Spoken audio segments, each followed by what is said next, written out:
السلام علیکم ورحمۃ اللہ وبرکاتہ. بسم اللہ الرحمن الرحیم. الحمد للہ رب العالمین والصلاة والسلام علی سید الانبیاء والمرسلین نبینا محمد وعلی آلہ وصحبہ اجمعین ومن تبعہم بإحسان الی یوم الدین.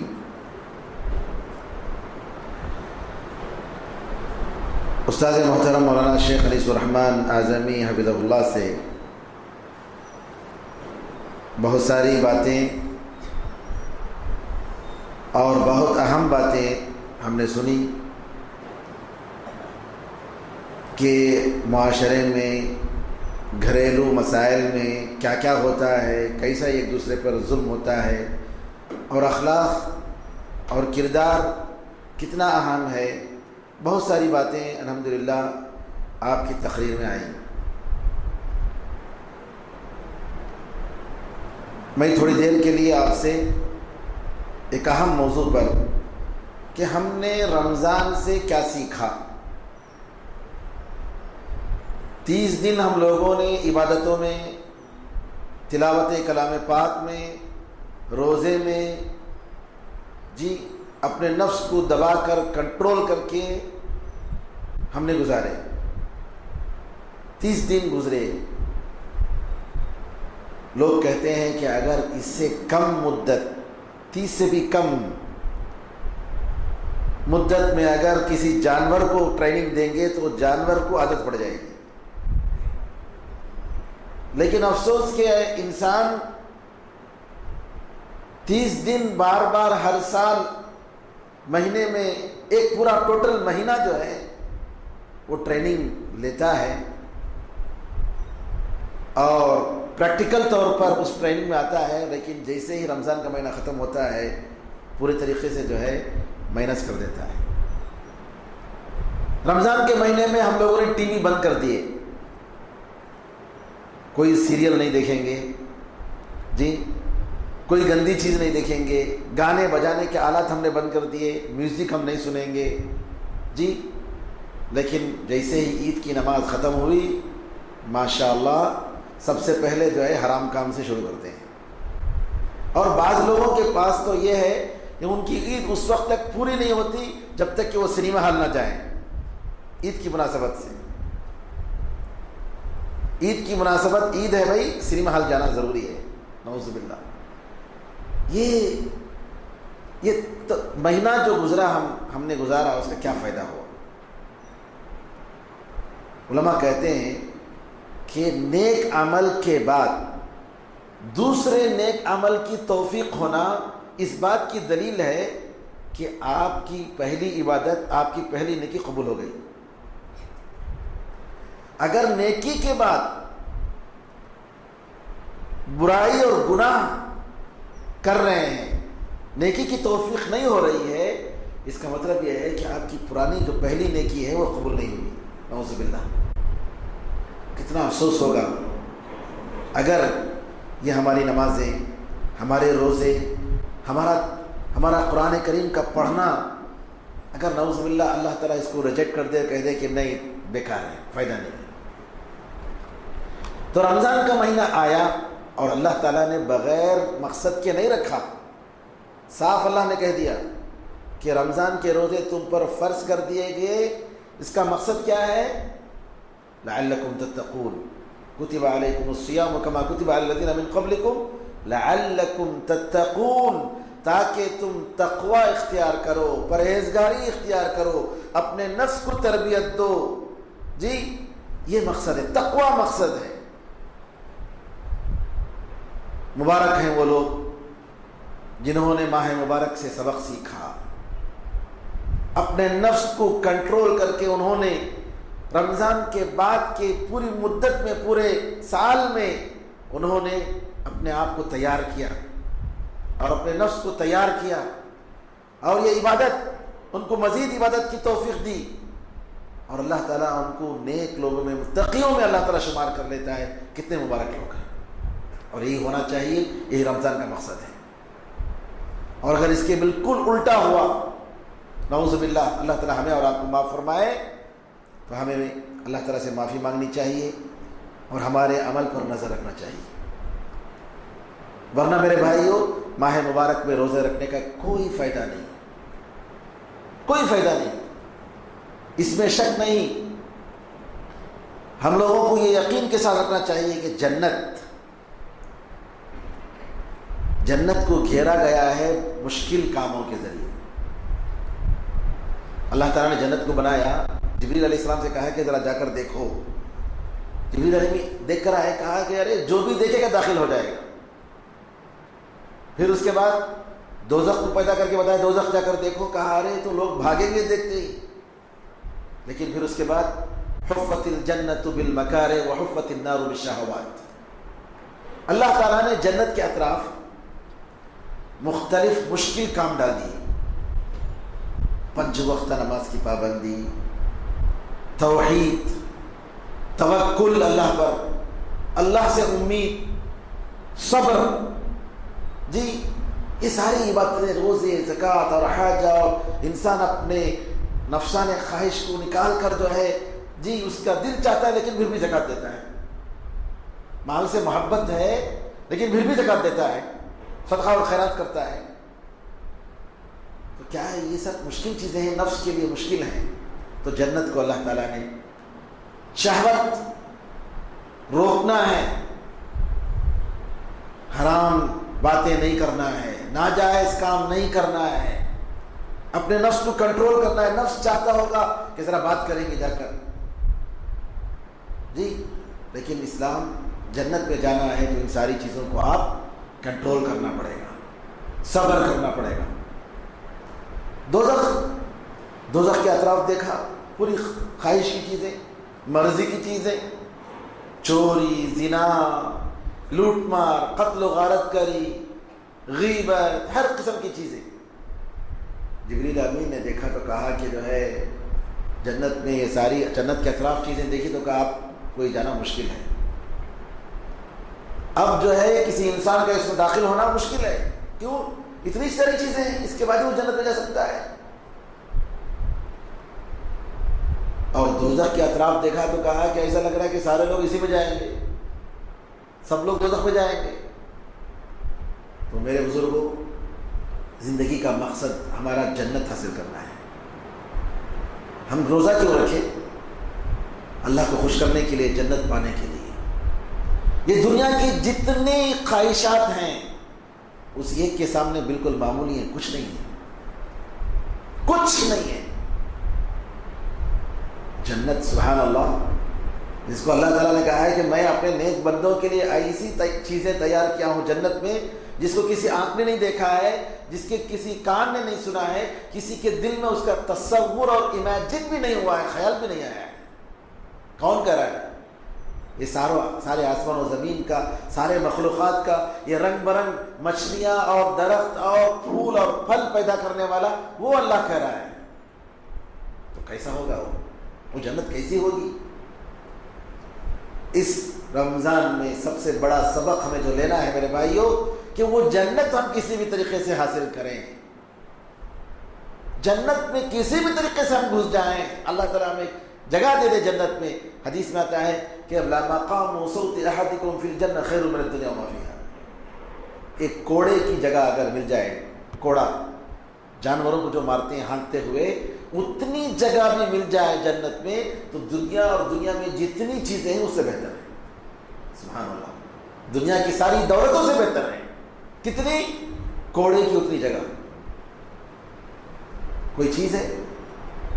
تو میرے بزرگوں، سب سے پہلے ہمیں رمضان سے یہی سیکھنا ہے کہ ہمیں جنت حاصل کرنا ہے کسی بھی طریقے سے۔ اور جنت کیسے حاصل ہوگی؟ اللہ تعالیٰ نے ہر آدمی کو کچھ صلاحیتیں دی ہیں۔ کسی کے اندر اللہ تعالیٰ نے کسی کو پیسے دیا، اللہ تعالیٰ نے دولت دی ہے، تو دولت کے ذریعے، صدقہ اور خیرات کے ذریعے وہ جنت حاصل کرے۔ کسی کے اندر روزہ رکھنے کی صلاحیت دی ہے، نفل روزے، اس کے ذریعے وہ نفل روزے رکھ کر جنت حاصل کرے۔ کسی کے ذریعے دعوت اور جہاد اللہ کے راستے میں، اور جہاد سب سے بڑی دعوت ہے۔ دعوت، جہاد کا مقصد ہی دعوت ہے۔ اسلام نے جہاد کیوں رکھا؟ لوگوں کو قتل کرنے کے لیے نہیں، دعوت کے راستے میں کوئی روڑا نہ آئے، کوئی رکاوٹ نہ آئے. اس رکاوٹ کو نکالنے کے لیے اللہ نے جہاد کو رکھا، کسی اور مقصد کے لیے نہیں. رسول اللہ صلی اللہ علیہ وسلم کی تاریخ اٹھا کر دیکھ لیجئے، آپ کی ساری جنگوں میں بہت کم لوگ مارے گئے، بہت کم لوگ، کچھ 100 ہوں گے. یہ تعداد مسلم اور غیر مسلم کی ملا کر بتا رہا ہوں، مسلمانوں اور کفار کی تعداد ملا کر بتا رہا ہوں میں. لیکن آج کیا ہو رہا ہے؟ تو میرے بزرگوں، انسان کو جو ہے اللہ نے جو صلاحیت دی ہے، اس کے اندر جو خوبیاں دی ہیں، اس کے ذریعے وہ جنت حاصل کرے. اور ابو بکر صدیق رضی اللہ تعالیٰ عنہ وہ ایک ایسی شخصیت تھی، ساری چیزیں ان کے اندر، ساری چیزیں ان کے اندر. رسول اللہ صلی اللہ علیہ وسلم نے ایک بار پوچھا کہ تم میں سے کس نے آج روزہ رکھا، نفل روزہ؟ ابو بکر صدیق رضی اللہ عنہ کا اللہ کے رسول میں. پھر پوچھا آج مسکین پر صدقہ کس نے کیا؟ دوسرے صحابہ بھی موجود تھے، ابو بکر صدیق رضی اللہ عنہ کہا کہ میں.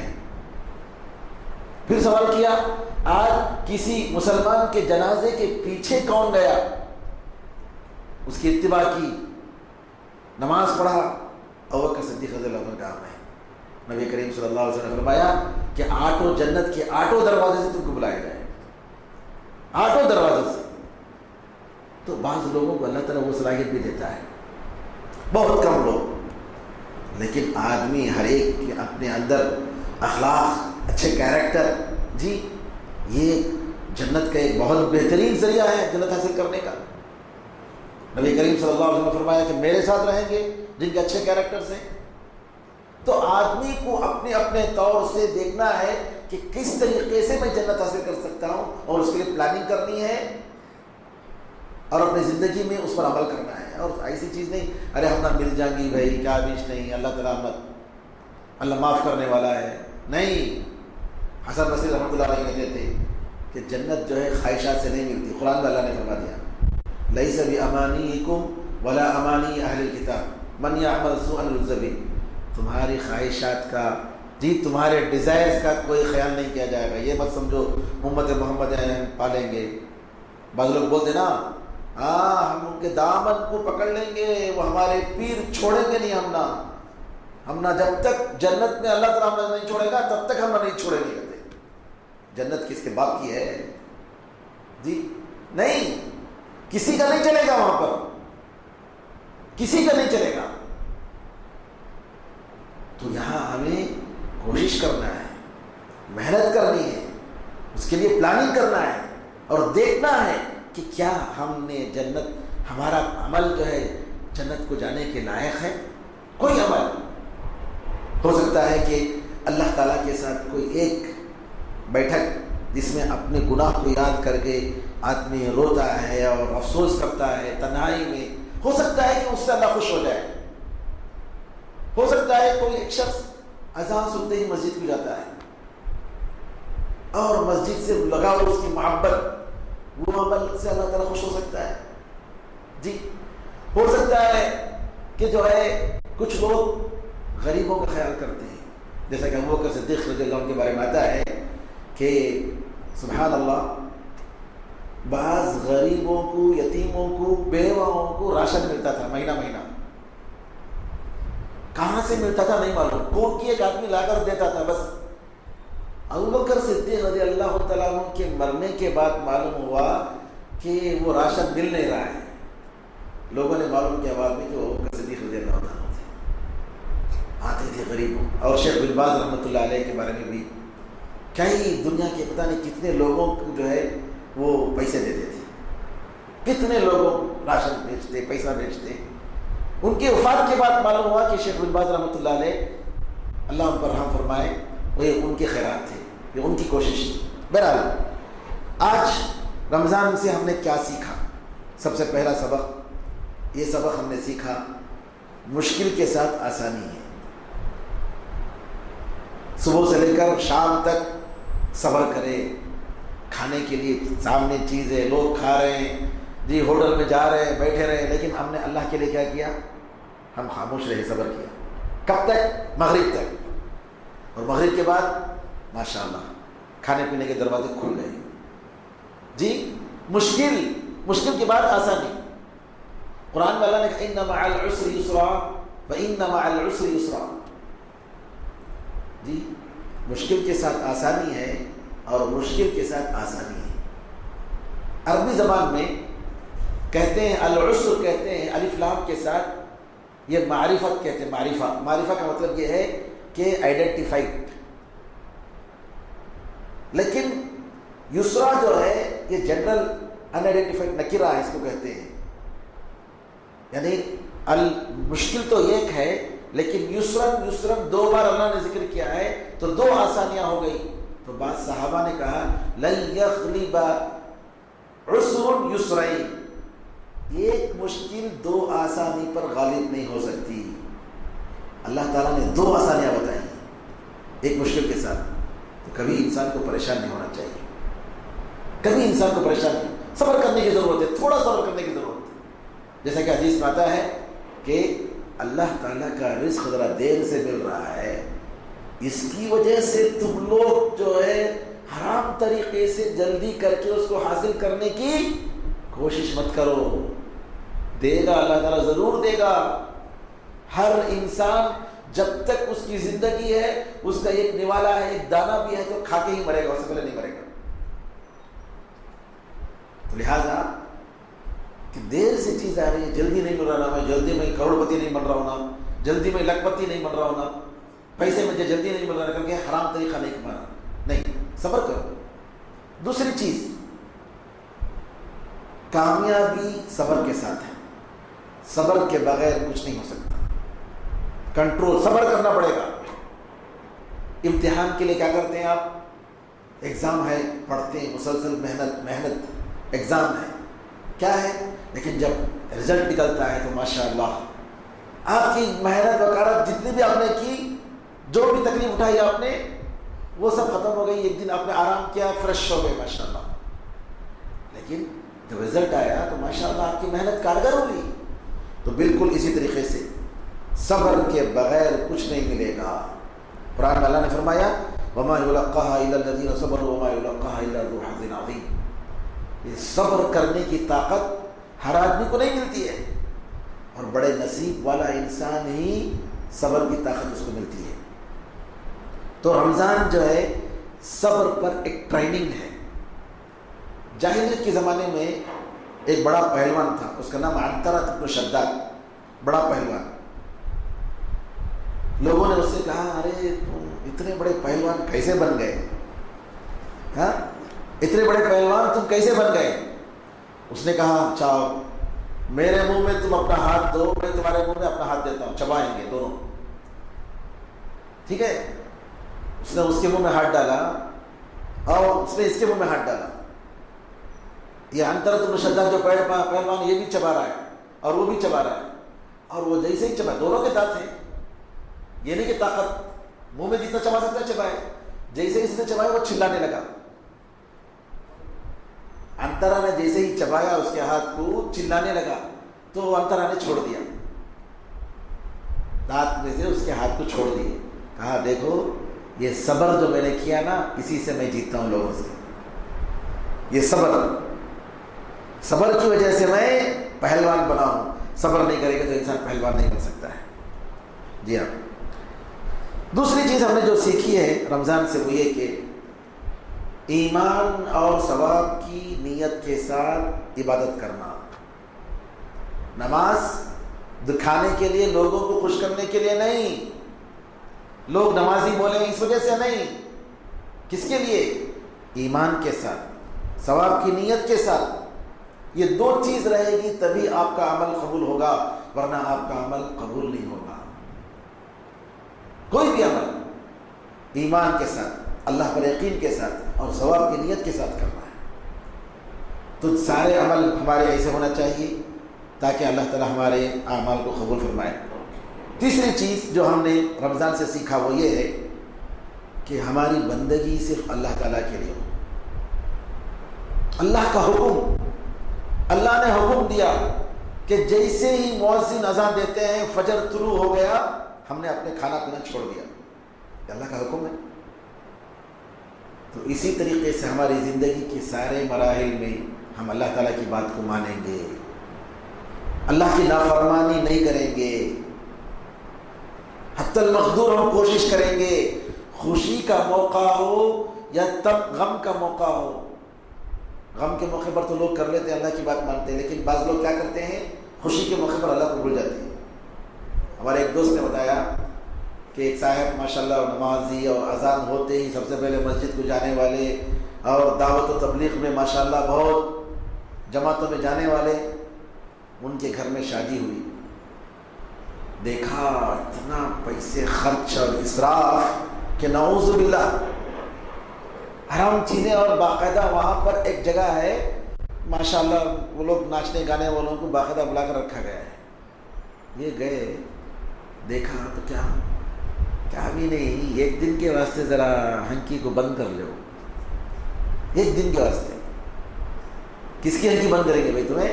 ہماری بند کریں گے، دوسروں کی بند کریں گے، اس کی بند کر سکتے ہیں جی؟ اس کا تو ہر ایک ریکارڈ ہو رہا ہے وہاں پر۔ یہ چمڑوں کو اللہ نے اور بدن کو اور جسم کو اللہ نے اس پہ ریکارڈ رکھا ہے۔ ہم سمجھ رہے ہیں صرف چمڑے، نہیں، ہر جگہ جو ہے سافٹ کاپی ہے، ریکارڈر، ہم لوگوں کو نہیں معلوم ہو رہا ہے۔ سب پیر میں جی، زبان میں اور ہاتھوں میں، چمڑوں میں جی، اللہ نے، اب تو سمجھ میں آتی ہے، آج کل انٹرنیٹ کا زمانہ ہے، چپس رکھا ہے، چپس، ہم لوگ نظر نہیں آ رہا ہے۔ قرآن میں اللہ نے فرمایا وَكُلَّ إِنسَانٍ أَلْزَمْنَاهُ طَائِرَهُ فِي عُنُقِهِ وَنُخْرِجُ لَهُ يَوْمَ الْقِيَامَةِ كِتَابًا يَلْقَاهُ مَنشُورًا۔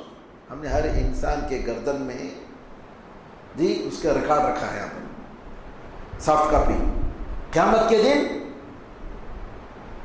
کتاب کی شکل میں آئے گی وہ چیز۔ یہ جو کاپی اللہ کا رہا ہے، وَكُلَّ إِنسَانٍ أَلْزَمْنَاهُ طَائِرَهُ فِي عُنُقِهِ وَنُخْرِجُ لَهُ يَوْمَ الْقِيَامَةِ كِتَابًا يَلْقَاهُ مَنشُورًا۔ ہم اس کو، اس طائر جو رکھا ہے یہاں ریکارڈ کو، قیامت کے دن ہم کیا کریں گے؟ کتاب کی شکل میں، ہارڈ کاپی کی شکل میں نکالیں گے، وہ بالکل پھیلا ہوا پائے گا جی۔ تو میرے بھائیو، یہاں دیکھنے کی بات ہے کہ ہمیں جو ہے اللہ تعالیٰ کی، ہم اللہ کے بندے ہیں، ہم اللہ کے غلام ہیں، اور ہمیں ہر چیز کا حساب دینا ہے، ہر چیز کا حساب دینا ہے۔ قرآن میں اللہ نے فرمایا لَتُسْأَلُونَ يَوْمَئِذٍ عَنِ النَّعِيمِ، نعمتوں کے بارے میں تم سے ضرور سوال ہوگا قیامت کے دن، ایک ایک نعمت کے بارے میں کیا جواب دے پائیں گے؟ ہم کتنی نعمتوں کو بیکار کر دیتے ہیں، کتنی چیزوں کو ہم بیکار کر دیتے ہیں، قیامت کے دن ہم کیا جواب دیں گے؟ تو لہٰذا اس کا ہمیں دیکھنا پڑے گا، اور اللہ تعالیٰ کی بندگی میں زندگی گزارنی ہوگی۔ چوتھی چیز، رمضان نے ہمیں جو ٹریننگ دی، وقت یہ سونا چاندی اور ہر چیز سے زیادہ قیمتی ہے۔ وقت کو آپ واپس نہیں لا سکتے، سونا چاندی واپس آ سکتا ہے، ہیرے جواہرات واپس مل سکتے ہیں، گنوا دیے تو واپس مل سکتے ہیں، لیکن یہ وقت واپس نہیں مل سکتا۔ وقت کی کیسی ٹریننگ، سبحان اللہ۔ میں سوچتا ہوں ہمیشہ، اللہ تعالیٰ نے جو ہے کیوں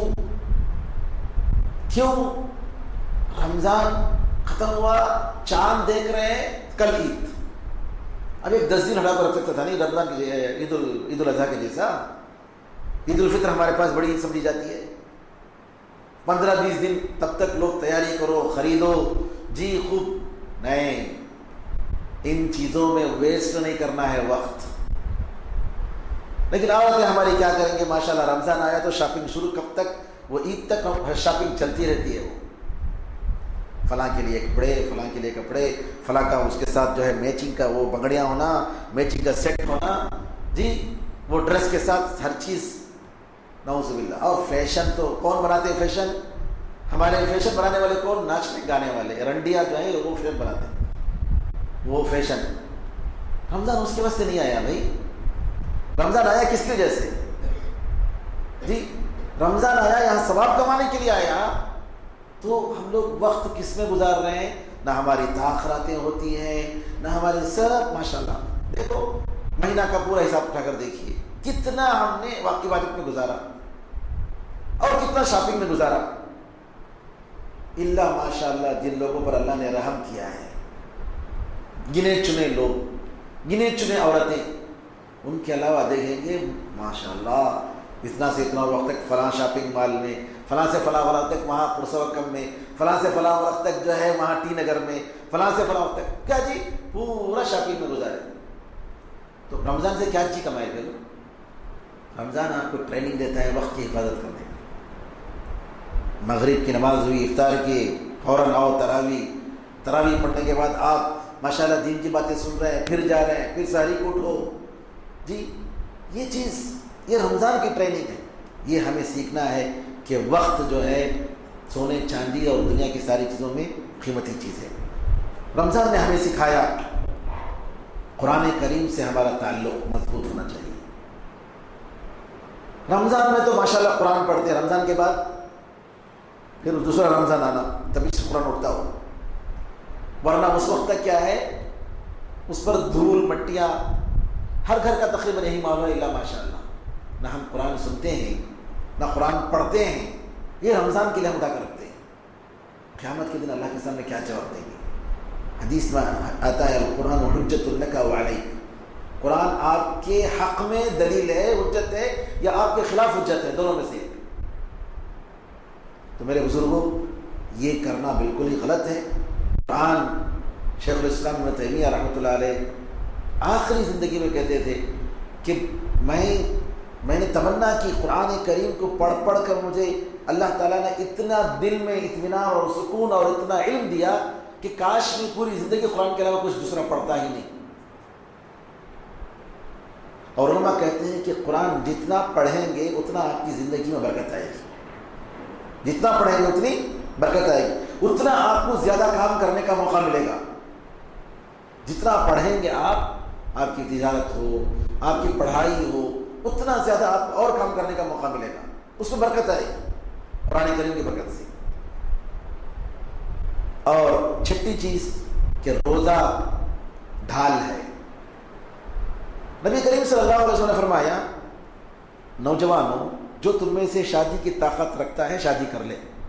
پیسے ہیں، کیونکہ آج کل تو سلسلہ انڈیا میں الٹا ہے نا، لڑکی والوں کو جو ہے پیسہ خرچہ کرنا پڑتا ہے، لڑکے والے مزے میں رہتے ہیں، ان کے پاس جوڑے کے پیسے لے کے انہوں شادی کرتے ہیں. لیکن عرب کا ماحول آج بھی جو ہے جیسے رسول اللہ صلی اللہ علیہ وسلم کے زمانے میں تھا کہ لڑکا ہی خرچ کرتا ہے عورت پر، اسی کو پیسے دینا پڑتا ہے. تو رسول اللہ صلی اللہ علیہ وسلم نے فرمایا جس کے پاس شادی کرنے کی طاقت ہے وہ شادی کر لے، اور جس کے پاس شادی کی طاقت نہیں ہے وہ نفل روزہ رکھے. نفل روزہ رکھنے سے کیا ہوتا ہے؟ انسان کے جو شہوانی خواہشات وغیرہ ہیں یہ کنٹرول میں ہوتے ہیں. علامہ ابن حجر رحمۃ اللہ علیہ فرماتے ہیں کہ شروع میں روزے میں کیا ہوتا ہے کہ یہ جذبات اور بڑھتے ہیں، لیکن جیسے جیسے وہ نفل روزہ رکھتا رہے گا تو کنٹرول میں آتے ہیں. آج کل کے زمانے میں جو فتنوں کا زمانہ ہے، نعوذ باللہ، انٹرنیٹ اور یہ اور وہ، باہر نکلیں گے تو گندی تصویریں.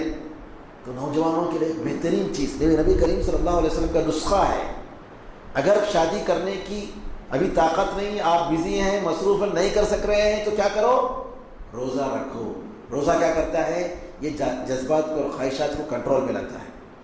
7ویں چیز ہم نے رمضان سے سیکھا کہ مسکینوں اور غریبوں کا خیال کرنا، اپنے لیول سے نیچے اتر کر آنا، اور ہمیشہ غریبوں کے ساتھ ہمدردی، غریبوں کے ساتھ اچھا سلوک، صدقہ اور خیرات، یہ بھی ہونا چاہیے.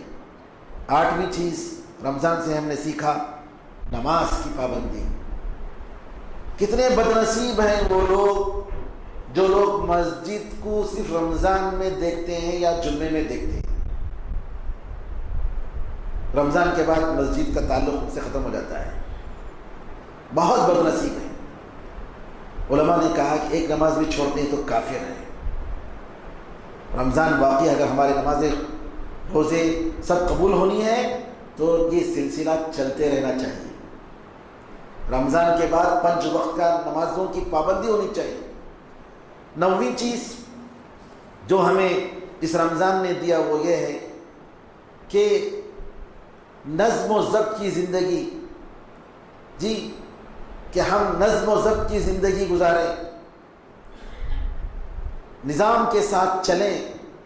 اپنے اسکول میں ہو، اپنے معاشرے میں، سوسائٹی میں ہو. یہ نہیں کہ آدمی اپنی مرضی سے کر رہا ہے.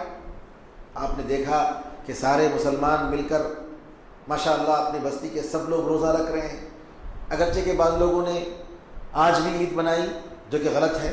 مسلمانوں کے ساتھ عید منانی چاہیے، اکثر لوگوں کے ساتھ سارے مسلمان جو کہتے ہیں اس کے حساب سے کرنی چاہیے۔ کل بھی کچھ لوگ منائیں گے عید، اور یہ بھی غلط ہے کہ مسلمانوں سے کٹ کر جو ہے آپ عید منا رہے ہیں، غلط ہے۔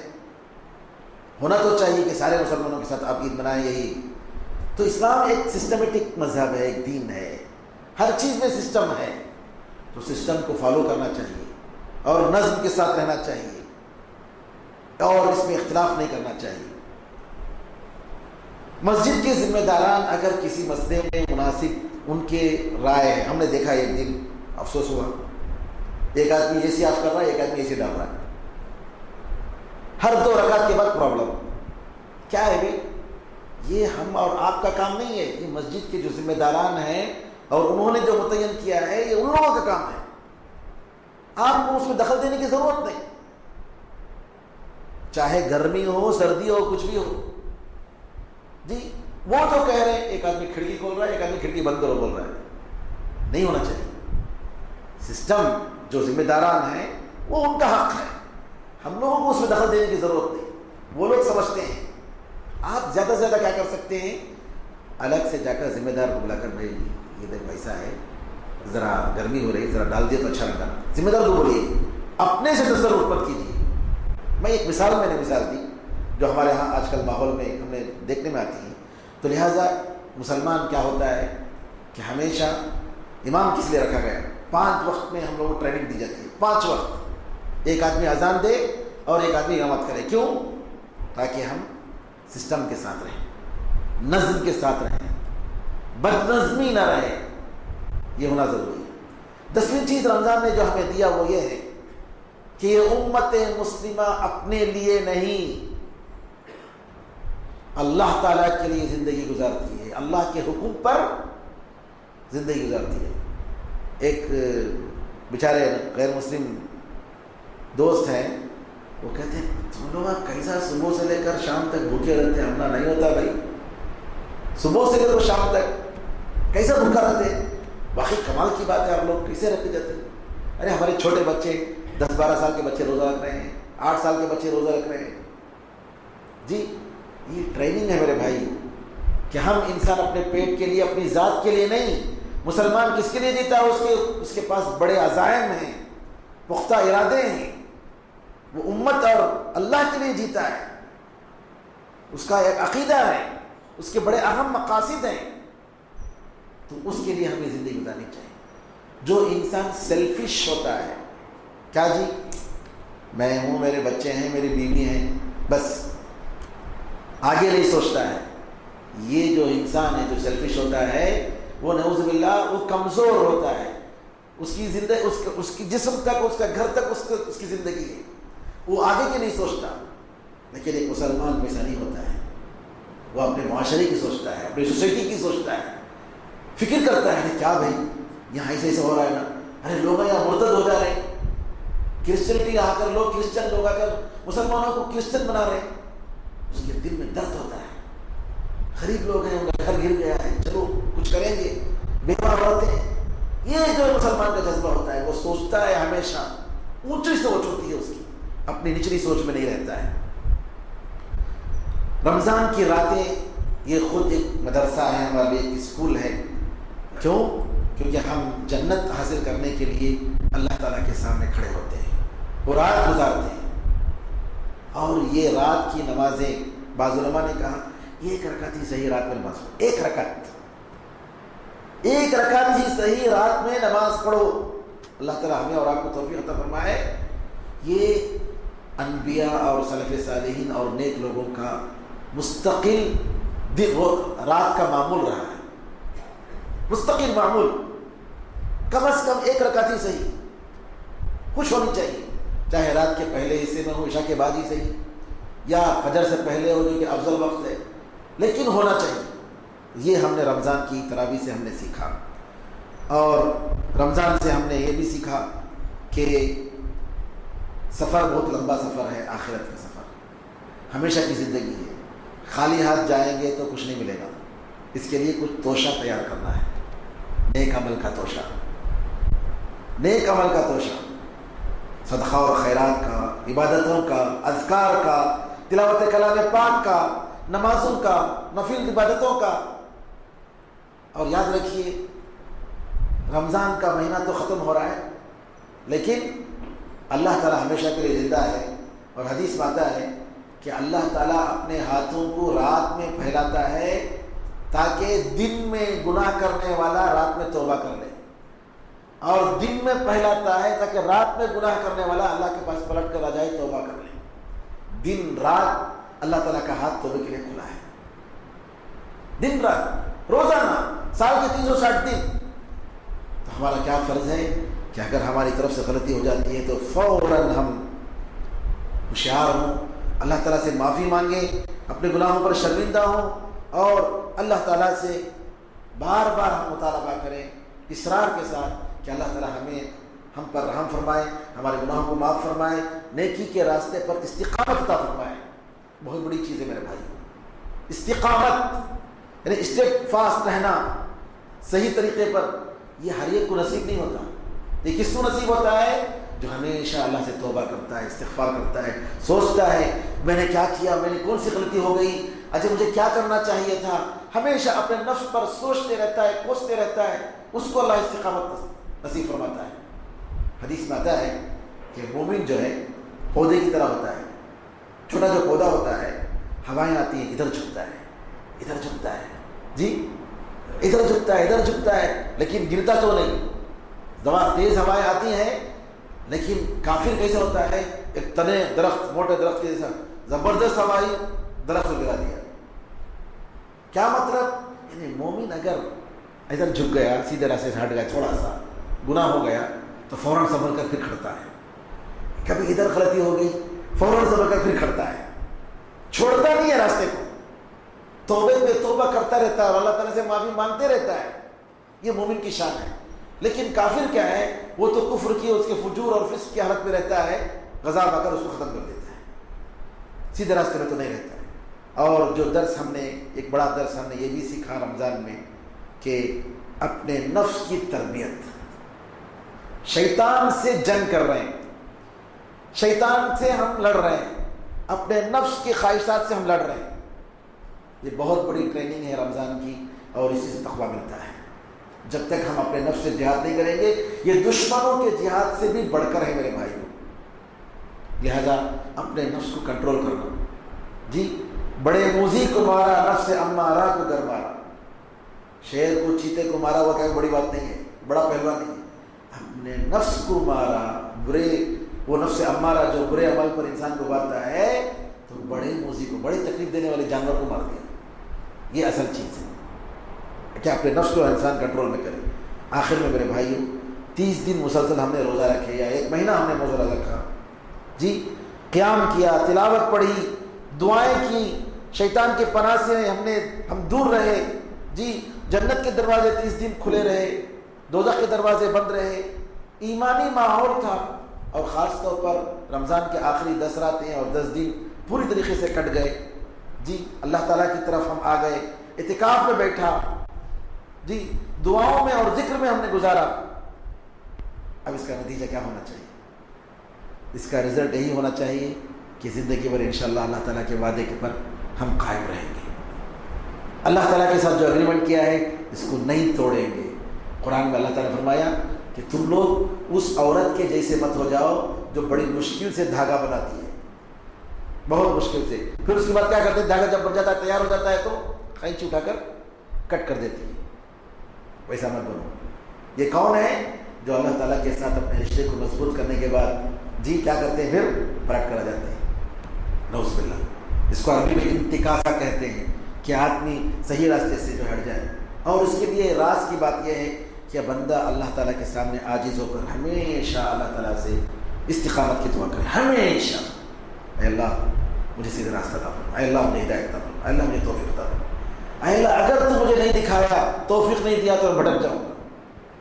اللہ تعالیٰ کے دربار میں بالکل عاجز ہو کر، علماء مثال دیتے ہیں اس کی ایک مثال دیتے ہیں، کہتے ہیں بندوں کو اللہ کے دربار میں ایسا ہونا چاہیے، ایک ماں کو دیکھا چھوٹے بچے کو جو ہے اس کی شرارت پر مارا، ماں نے بچے کو اس کی شرارت پر مارا، بچہ جو ہے کسی بھی طریقے سے جو ہے بچا کر کیا کیا، گھر کے باہر نکل گیا۔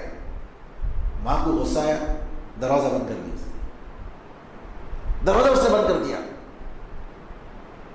اب بچہ جو ہے دروازے کے پاس رو رو کر جو ہے روتا ہے، رو رو کر جو وہیں چوکھٹ پر سو گیا، چوکھٹ پر سو گیا۔ جب ماں کا غصہ ٹھنڈا ہوا تو ماں نے دروازہ کھولا تو دیکھا کہ جو ہے چوکھٹ پر بچہ رو رو کر سو گیا ہے۔ اب اس ماں کی رحمت اور اس کی شفقت اور اپنے بچے سے پیار اور محبت، ایسے اس نے اس کو سمیٹ لیا، اپنے سینے سے لگا لیا کہ میرا بیٹا جو ہے یہاں روتے روتے چوکھٹ پر سو گیا۔ بالکل اللہ تعالیٰ اس سے بڑھ کر اللہ تعالیٰ اس بندے کے ساتھ ایسا ہی سلوک کرتا ہے، اس سے بہتر سلوک کرتا ہے جو بندہ اللہ تعالیٰ کی چوکھٹ میں جا کر عاجز ہو کر رو رو کر اسی میں زندگی گزارتے رہتا ہے۔ یہ اگر کرے گا تو اللہ تعالیٰ ہرگز واپس نہیں کرے گا بندے کو۔ تو ضرورت ہے اس بات کی کہ ہم پورے صدق دل کے ساتھ، پورے لو لگاؤ کے ساتھ، پوری محبت اور پیار کے ساتھ، پوری امید کے ساتھ، اے اللہ تیرے دربار کے سوا کسی کا دربار نہیں، ہم کسی کے پاس جائیں گے بھی نہیں، جاتے بھی نہیں، اور تیرے علاوہ ہم کسی سے امید رکھتے بھی نہیں، تو ایک اکیلا ہے، بس ہماری ساری مرادوں کو پوری کر دے، سیدھے راستے پر رکھ، حسن عمل کی توفیق دے، ہمارے جائز خواہشات کو پوری فرما۔ ایک مومن بندہ یہی خواہش کرتا ہے، دعا کرتا ہے۔ آج ہم یہی دعا کرتے ہیں کہ اللہ تعالی ہماری مرادوں کو پوری فرمائے، ہمارے گناہوں کو معاف فرمائے، ہمارے خطاؤں کو معاف فرمائے، اور ہمیں اس کے نیک بندوں میں، متقی اور پرہیزگار بندوں میں اپنے فضل و کرم سے شمار فرمائے، اور جہاں جہاں مسلمان ہیں اللہ تعالیٰ ان کے مسائل کو حل فرمائے، اور ہمیں اس سے بہتر رمضان عطا فرمائے، بار بار عطا فرمائے۔ ہر آنے والا رمضان گزشتہ رمضان سے عمل، ایمان، تقوی، پرہیزگاری کے لحاظ سے بہتر ہو، اور جب ہم وفات پائیں، اس دنیا سے رخصت ہو، تو اللہ تعالیٰ ہمیں نیک لوگوں میں، نیک بندوں میں، اور ان لوگوں میں اللہ تعالیٰ خود خوش نصیبوں میں ہمیں شمار فرمائے جن کا حشر انبیاء، صدیقین، شہداء، صالحین کے ساتھ ہوگا۔ آمین ارحم الراحمین، والحمد للہ رب العالمین، وصلی اللہ وسلم علی نبینا محمد وعلی آلہ وصحبہ اجمعین۔ سبحانک اللہم وبحمدک، اشہد ان لا الہ الا انت، استغفرک واتوب الیک۔ السلام علیکم ورحمۃ اللہ وبرکاتہ۔